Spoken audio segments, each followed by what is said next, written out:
l'immense honneur de recevoir d'abord un ami, et puis c'est le professeur Jamal Hammana, qui je vous dis Jamal Hammana, peut-être que vous n'allez pas connaître, mais si je vous montre un peu son CV qui est assez lourd, voilà, bon, je vais te dire d'abord marhaba bik Jamal, parce que c'est Shukran. toujours un plaisir de recevoir des amis comme Shukran. ça. Vous Merci. êtes professeur à l'université, on va dire, de Constantine, Oui, vous-même. Vous êtes le directeur de l'École nationale polytechnique de Constantine, dans le pôle qui se trouve au pôle universitaire, la ville universitaire de Constantine. Je ne me trompe pas, l'école s'appelle Melk Ben Nabi, en hommage au grand penseur penseur, ici. philosophe, c'est un tout, hein, Melk Ben Nabi. Et puis, bon, pour avoir une idée sur notre invité, alors il a fait ses études, je vais vous montrer. Alors si je vous montre bien sûr là, ce sont 3 prix Nobel qui sont passés par la même université où il a fait ses études, eh bien, au sein de l'Union soviétique, voilà, la Russie. Voilà, ces 3 prix Nobel, eh bien, sont passés par la même université. Et cette université à Kharkov. Kharkov, voilà, voilà, voilà, et l'hommage rendu, voilà, voilà, c'est cette. Alors, on trouve l'image, voilà la photographie de notre invité, Jamal Hammana, qui, grâce à ses recherches, est répertorié parmi les meilleurs étudiants de cette université. Là, pourquoi je vous dis, ben, c'est pour prendre conscience un peu de la valeur de l'homme qui est devant nous, très humble, hein, très, très humble. Et voilà, nous, on l'a invité, non pas pour nous parler de son cursus, qui est quand même, il faudrait toute une émission pour lui consacrer, pour parler de ça, mais surtout de ce que vous faites à l'école polytechnique Melk Ben Nabi de Constantine. Voilà. Alors, une petite présentation de votre école d'abord, Ouais. supérieure. Bonjour, salam alaikum. Merci pour l'invitation, Ismaïl.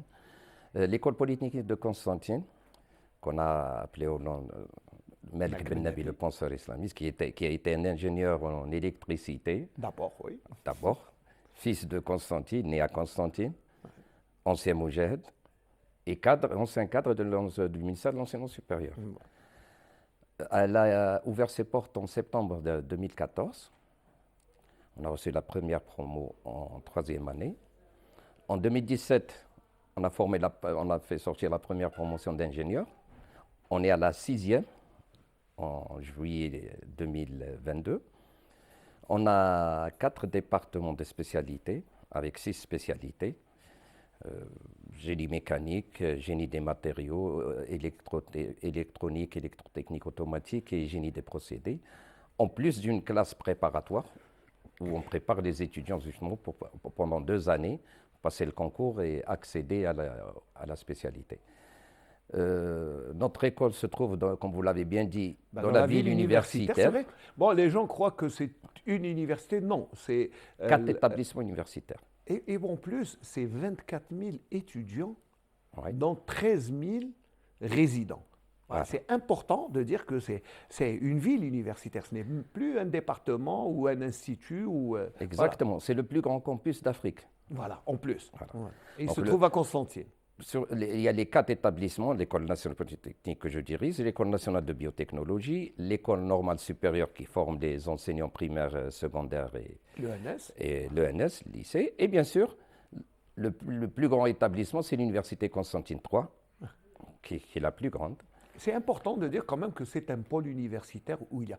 Alors, bon, sommairement, bon, on sait qu'il y a. Constantine est une ville universitaire par essence. Exactement. Depuis, je ne sais pas, depuis la nuit des temps, il y a toujours eu ulama, shuyukh, des enseignants, des érudits, des gens qui ont enseigné. Parce que Constantine est une ville quand même de culture. Et là, c'est important de dire que ça a toujours été une ville universitaire. Là, le pôle universitaire ne fait que perpétuer une tradition bien constantinoise. Là, ce n'est pas le chauvinisme, mais ce qui va encore, moi, personnellement, quand je me suis rendu là-bas, j'ai été étonné de voir que vous aviez une plateforme technologique extraordinaire. Ça, c'est une plateforme, je crois qu'elle est unique un peu aussi en Algérie. Exactement, c'est une des plus grandes plateforme technologique d'Algérie, si ce n'est pas la première. Bon, elle est à la disposition, bien sûr, de tous les chercheurs algériens, et elle est à la disposition du secteur économique aussi, secteur industriel, publics, privés, pour répondre Alors, quand on à dit toutes. plateforme et technologique, peut-être que le kidam des téléspectateurs ne va pas bien. Mais ce que vous mettez à la disposition et des chercheurs, des innovateurs, des étudiants, là, est impressionnant. Si vous le voulez, moi, je me suis rendu, j'ai ramené quelques images. Ouais. Si vous voulez, on les regarde, Monsieur Exactement. Hamada, et Ok. après, vous allez commenter. Alors, regardez, c'est impressionnant le nombre de machines, de performances qu'il y a et qui peut encore. J'ai même vu un hôtel d'accueil pour les chercheurs, dans ce que vous Exactement. prenez soin de vos invités durant tout leur cursus, durant leur recherche. Regardez le reportage.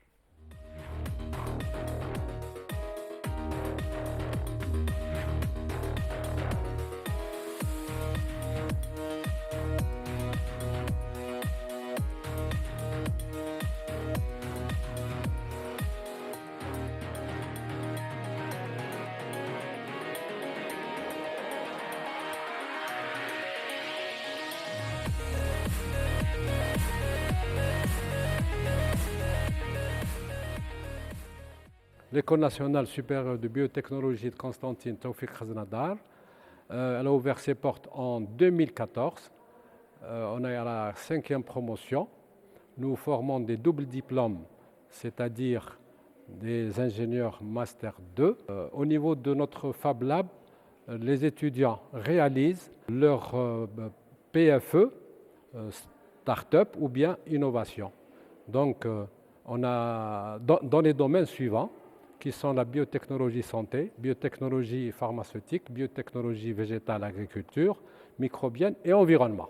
Dans ce projet, on vise à la valorisation des déchets pour optimiser et réduire les coûts de la culture des microalgues, pour avoir un biomasse de haute qualité et grande productivité qui a un intérêt cosmétique, pharmaceutique et agroalimentaire.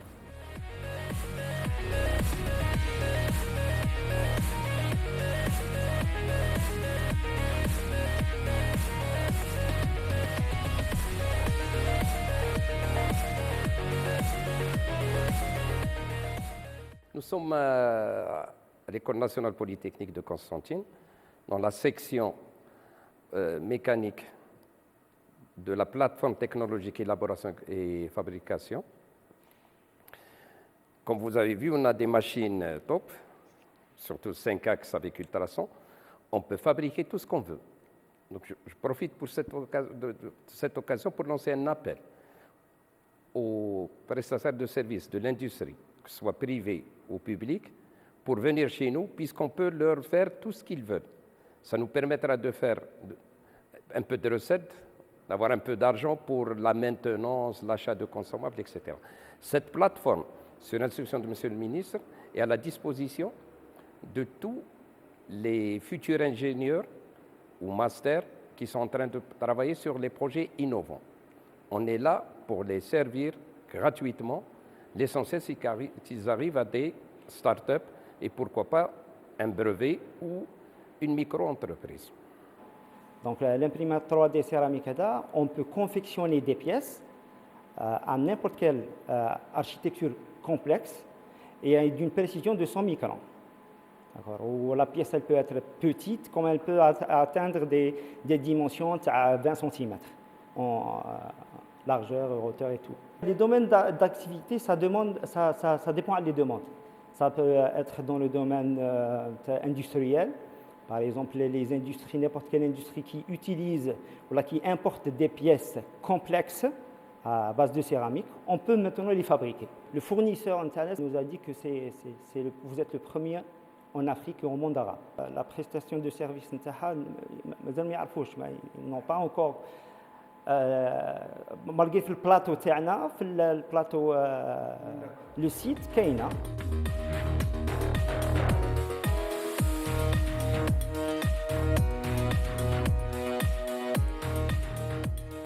C'est un microscope électronique à transmission installé à la plateforme de l'École nationale polytechnique de Constantine.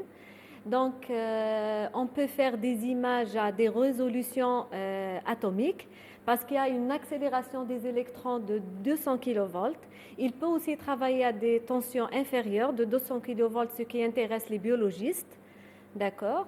Donc, on a des systèmes, des systèmes de grandissement, des lentilles, qui permettent de focaliser le faisceau électronique sur un échantillon très très mince, et un autre système de lentilles qui permet le grandissement des images à des échelles atomiques.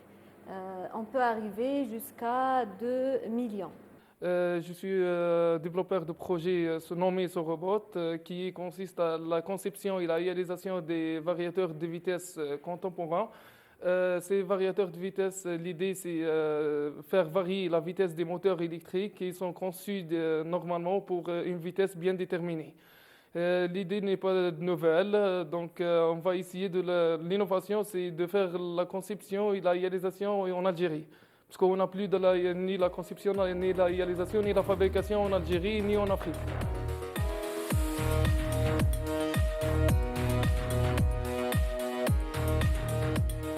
Voilà, alors le reportage des images, et encore, on n'a pas tout montré, on n'a pas eu le temps de tout montrer. Exactement. Bon, là, c'est un échantillonnage très restreint de ce que vous avez comme capacité, d'abord, de recherche. C'est extraordinaire. Moi, sincèrement, j'étais étonné.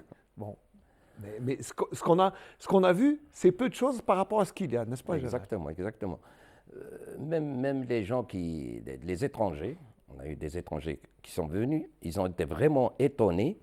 Ils se sont dit, on n'a jamais pensé que l'Algérie pouvait avoir tous ces moyens. Donc, avant, nous, on allait à l'étranger pour faire nos recherches. Maintenant, c'est eux qui veulent venir chez nous pour utiliser notre appareillage qui coûte très très cher et qui est très valorisant, c'est du matériel de pointe. Vous avez vu le microscope électronique à transmission. On a un à Constantine, il y a je crois un aussi à l'USDHP. Et croyez-moi, pour faire passer un échantillon, ça coûte 1 000 €. Vous imaginez sa valeur, combien c'est cher.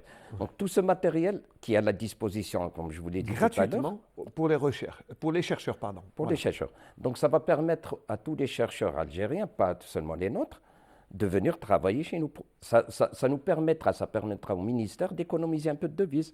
Pourquoi envoyer nos chercheurs à l'étranger faire ce qu'ils peuvent faire ici en Algérie? Et comme vous l'avez bien dit tout à l'heure, on est la seule plateforme qui dispose d'un hôtel. Voilà, un petit hôtel d'accueil. Un petit hôtel qui permet aux chercheurs d'être hébergés à côté de leur appareil. Ils peuvent travailler durant la journée, la nuit, parce qu'il y a des manips qui durent longtemps. Ça, en Algérie, personne ne l'a. Et vous êtes aucune la seule, plateforme ne l'a fait. La seule et là, école, exactement. Je profite pour rendre hommage au professeur Awarak Hafid, qui était directeur général de la recherche scientifique et du développement technologique, qui nous a fait confiance et qui nous a aidés à mettre en place cette plateforme. C'est un grand chercheur, donc il a compris. Il a compris ce que vous vouliez faire et ce que vous avez réalisé. Exactement. Alors, bien sûr, ce qui nous intéresse aussi, c'est que cette plateforme va servir à former des jeunes innovateurs qui vont... maintenant, c'est dans l'air du temps. Start-up et incubateur. Là, ce sont deux termes qui reviennent souvent. Ce que vous avez aussi, d'abord, ça, c'est en matière de recherche, vous les accompagnez. Vous leur mettez gratuitement, vous mettez à leur disposition gratuitement ce matériel, c'est ça? Exactement. Pour peu qu'ils fassent des recherches dans ce domaine et qu'ils utilisent. Exactement. Voilà. Au début, cette plateforme était dédiée aux doctorants et aux chercheurs. Avec la nouvelle politique de Monsieur le ministre, qui veut, avec bien sûr encourager. Exactement. Sur demande de c'est la volonté, bien sûr, de l'État. Exactement. Sur demande de Monsieur le Président de la République, pour que nos chercheurs, nos ingénieurs arrivent à créer des micro-entreprises qui vont aider le pays à se développer. Ces institutions, c'est mettre tout ce qu'on possède à leur disposition. Donc il y a cette plateforme technologique, il y a les laboratoires de travaux pratiques qui sont bien équipés aussi, que vous avez vu. Bon, malheureusement, on n'a pas eu le temps de tout montrer. On n'a pas tout vu, mais on a vu quelques... On a aussi un incubateur qui est bien équipé,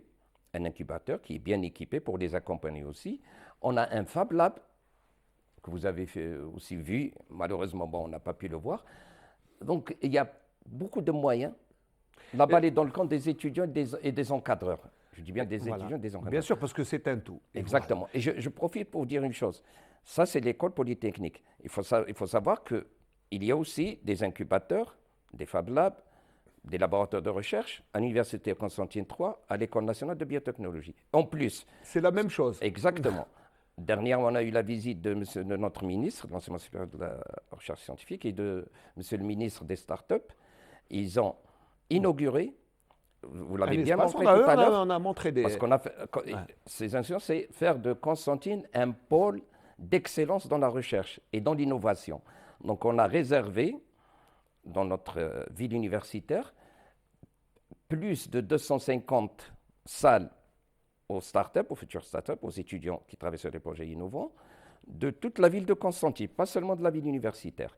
En plus des espaces qu'on a dans chaque institution, donc on va arriver à peu près à 600, entre 400 et 600 places, dédiées aux startups. Spécialement aux startups. Aux startups, là c'est important, parce que là, les startups, c'est le futur de l'économie nationale. Exactement. Il n'y a rien à dire, ça c'est... Alors, l'autre décision, c'est que vous pouvez, moi je suis étudiant, je termine mes études, j'ai mon projet, mais je n'ai pas de local, je n'ai pas de bureau. Là aussi, vous accompagnez, vous offrez des bureaux gratuitement, enfin pas gratuitement, mais symboliquement. Exactement, exactement. Je le dis, monsieur le ministre de l'enseignement supérieur de la recherche scientifique, qui nous a dit il faut que dans chaque établissement, il faut qu'il y ait ces espaces. Par exemple, à l'école polytechnique, on a entre 30 et 40 salles assez grandes, avec tout ce qu'il faut, connexion Internet, bureaux, etc., qui seront mis à la disposition de ces futurs ingénieurs qui sont sur des startups ou sur le point de créer une micro-entreprise, avec il nous a dit symboliquement qu'il paye 200 dinars par mois pendant une année renouvelable. Donc c'est vraiment... Qui peuvent aller jusqu'à 2 ans pour préparer leur projet. Ça, c'est important. Et ça n'existe nulle part dans le monde. Je crois que c'est une décision. Ça n'existe nullement dans le monde. Donc, toutes ces facilités, croyez-moi, ça n'existe nulle part dans le monde. On a été un peu partout. Quand on raconte à nos collègues étrangers, ils disent c'est pas possible. Tout est fait pour tout est fait pour qu'ils réussissent. Voilà. Et on va dire pratiquement que l'étudiant, en fin de cycle, n'a plus le droit de fléchir. Exactement. Il a tout pour réussir. L'aide de l'État, l'aide de la recherche, les facilités en matière de création d'entreprises, c'est important. Bien sûr. Et que de projets ont été jetés à l'eau parce qu'il n'y avait pas de... Je pense, vous êtes enseignant, vous savez que vous avez sûrement eu des idées lumineuses, des idées géniales de création, de trucs, mais qui sont peut-être perdues. Exactement. Ouais. On a des étudiants très, très intelligents, capables de faire, ils ont des idées, ils sont capables de faire beaucoup de choses. Malheureusement, depuis que notre école a été créée, il y a des écoles avant nous qui ont... Plus de 60%, je dis bien plus de 60% de nos étudiants vont à l'étranger. Parce qu'ils n'arrivaient pas soit à ne pas trouver de travail, soit à concrétiser leurs idées. Et c'est venu au bon moment. Maintenant, avec tout ce qu'on leur propose, ça va un petit peu arrêter ce flux. Parce que c'est quand même nos matières grises, c'est notre élite de demain. Si elle reste ici, elle va bien sûr travailler pour notre pays. Pourquoi aller ailleurs quand on a ce qu'on veut ici? Exemple. Et ça, c'est la politique de M. le Président de la République et de notre ministre. Arriver à stopper cette hémorragie et faire d'autre part développer notre pays. Un projet innovant, moi, comme j'ai dit à mes étudiants, un projet innovant, ça peut dire faire une découverte. Justement, arriver à brevet. Voilà. Alors, vous avez fait des études, vous avez fait des découvertes, quand vous étiez encore étudiant, vous avez fait, donc, à titre d'exemple, c'est une simple idée qui peut sortir du lot. Et il faut insister, parce que des fois, les étudiants ont peur. Qu'est-ce que je vais créer? Des fois, c'est une simple idée. Exactement, exactement. Parce que pour eux, quand on leur a dit au début, ils étaient réticents. On voulait arriver au maximum de projets innovants. Ils étaient réticents, ils avaient peur.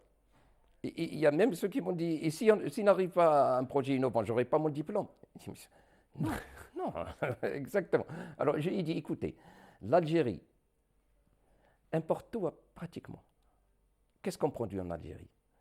Donc, toute idée qui permet de fabriquer quelque chose ici, avec des matières premières algériennes, avec de la main-d'œuvre algérienne, à un coût bas par rapport à ce qu'on importe, c'est une idée innovante. C'est une innovation. Comme le jeune qui proposait un variateur de vitesse, et il a dit, j'ai rien inventé, mais c'est bien de le fabriquer chez nous.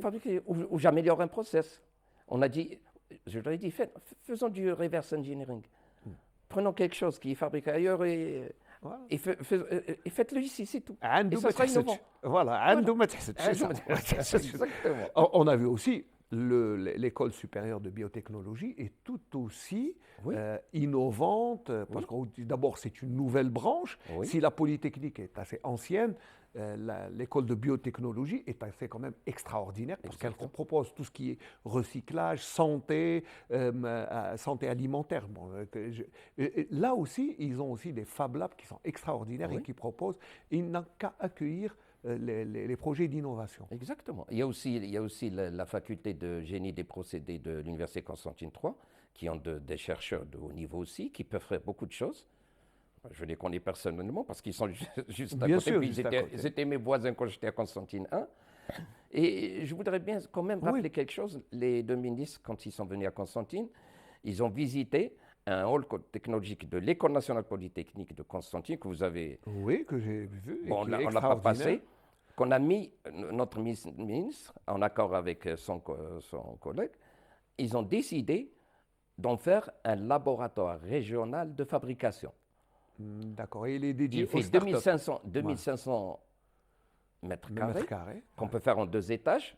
Ils ont été impressionnés par cet espace. Il va être, avec l'aide de monsieur le ministre des startups, équipé. Et ça sera un laboratoire régional de fabrication des prototypes de n'importe quelle idée qui peut être innovante. Alors, pour expliquer, pour être plus terre à terre, ça veut dire que vous avez réservé un espace commun entre Exactement. vous et le ministère des startups Ouais. qui va accueillir toute idée. Bon, ça veut dire quoi exactement, accueillir? Est-ce que moi, jeune innovateur, je viens chez vous, vous allez m'offrir quoi exactement? Vous venez avec une idée que vous avez concrétisée, vous voulez fabriquer un prototype, on met à votre disposition. Venez, il est là. Vous avez tous les appareils pour le faire. Pourquoi notre ministre a choisi cet espace à l'école, principalement à l'École nationale polytechnique? Parce qu'on a la plateforme qui est juste à côté. Il traverse. Ça veut il y a dire 5 que mètres. moi, jeune innovateur, j'ai un moteur qui est un peu, voilà, je veux l'essayer. Je viens chez vous, vous me donnez un espace, vous me permettez l'accès gratuitement Exactement. à votre plateforme technologique. Ça veut dire que je peux utiliser une machine. Je ne sais pas, moi j'en ai vu beaucoup. Bon, peut-être que dans certaines, je ne sais même pas à quoi elles servent, mais bon, elles servent à quelque chose. On a passé quelques exemples. Voilà quelques exemples comme celle. Par exemple, moi j'ai une idée de création d'une pièce pour une machine qui découperait, mais c'est en céramique. J'ai pas trop d'idées. Je viens et vous m'aidez, vous m'orientez. C'est ça. Exactement, oui. Vous avez bien fait passer la section fabrication mécanique, où il y a une machine 3 axes, 5 axes avec ultrasons. La 5 axes avec ultrasons, je ne sais pas s'il y en a en Algérie, je ne sais pas s'il y a Je sais une ou pas. deux, peut-être c'est la seule qu'on En tout a. cas, moi, c'était la première fois que je vois ça. Moi, Voilà. dans ma tête, il y avait encore les machines conventionnelles Vous avez été que au j'avais au lycée lycée technique. technique il y a 40 ans. Exactement. C'était des tours et des fraiseuses, bon, un peu bizarrouilles, enfin, simples. Mais là, je trouve autre chose, c'est l'évolution magnifique, parce que technologique aussi. c'est une machine qui travaille sur c'est sur 5 axes, donc elle peut fabriquer n'importe quelle pièce. Parce que dans la plateforme, on a eu l'idée de faire une section qu'on a appelée maintenance. On veut bien y arriver. Il nous manque encore quelques appareils. Bien sûr, bon, là, nous c'est manque pas encore quelques- la pour la perfection, compléter à il y a 100%, toujours, bien sûr. Parce que l'idée, dans la section maintenance, c'est faire en sorte de récupérer le matériel qui ne marche plus, Ouais. qui ne fonctionne plus. Et croyez-moi, c'est un cimetière dans tous les établissements universitaires. L'idée, D'abord, c'est de récupérer tout ce qui est en panne. en panne. Soit, pour le si remettre on en peut le marche. remettre en... Voilà.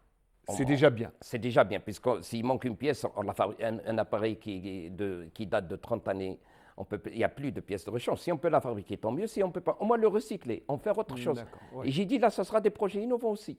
Le recyclage Voilà, est, j'ai une est machine. une innovation. Voilà, j'ai une attention. machine qui ne fonctionne plus, elle fait ça avec mon étudiant. Est-ce qu'on ne peut pas la transformer pour qu'elle fasse autre chose? Très bien. C'est une idée innovante. C'est Et elle une peut idée. servir Voilà. au lieu de la jeter. Elle a coûté des milliards dans le temps. Et aussi, bon, si on peut aller dans le domaine industriel, bon, comme idée, je ne sais pas, par exemple, les cimenteries ont souvent des pièces qui tombent en panne et qui Exactement. doivent importer Exactement. à coût de beaucoup d'argent. Bon, je vais dire, ça coûte très cher, importer. Ils peuvent fabriquer chez vous si il n'y a qu'à prendre le modèle et vous avez Il y a des scanners voilà, des scanners. pour scanner la forme de la pièce et la fabriquer. Voilà. Ça, c'est ça l'avantage. Avec n'importe quelle matière, voilà. N'importe quelle matière. Voilà. Vous avez vu l'imprimante 3D? Là, on fabrique de la céramique. Il vous a bien précisé. Céramique. Avec oui. une précision Bah oui, de la plus petite à la plus grande pièce. On a donc les tours.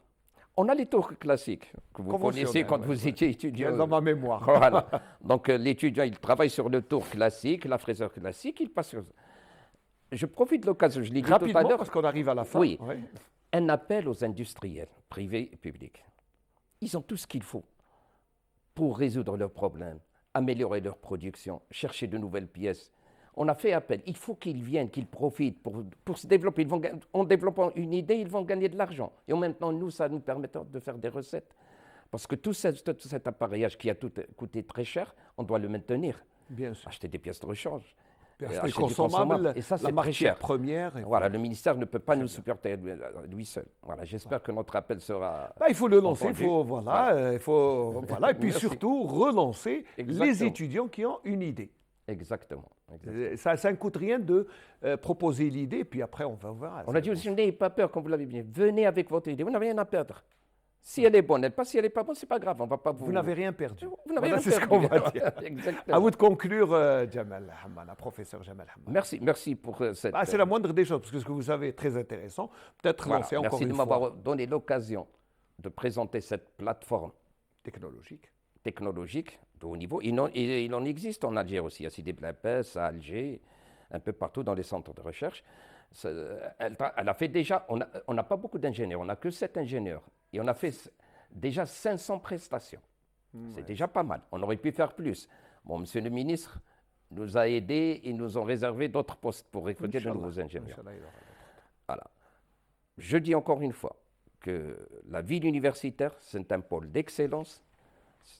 Il est dédié aux startups, surtout aux startups et surtout aux projets innovants. Profitez de cette occasion, s'il vous plaît. Alors profitez, l'appel est lancé. Merci professeur Jamal Je vous en Hammana. prie, Je merci rappelle pour que vous votre êtes le attention. directeur de l'École supérieure polytechnique de Constantine. Et on a parlé de pôle universitaire, de ville universitaire et de plateforme technologique. Voilà. Merci d'avoir répondu à notre invitation. Je vais rapidement saluer toute l'équipe qui m'a accompagné ce matin. À leur tête, le réalisateur majeur de sa promotion qui vient juste d'avoir son diplôme, Mbrok Alik Nabil Agoubi, et puis à toute l'équipe. Et puis on va saluer Salim Khorchidi Kroki, qui je sais qu'il nous regarde à partir de là où il est en Europe. Allez, salut. Et puis je vous retrouve, Inch'Allah, mardi prochain.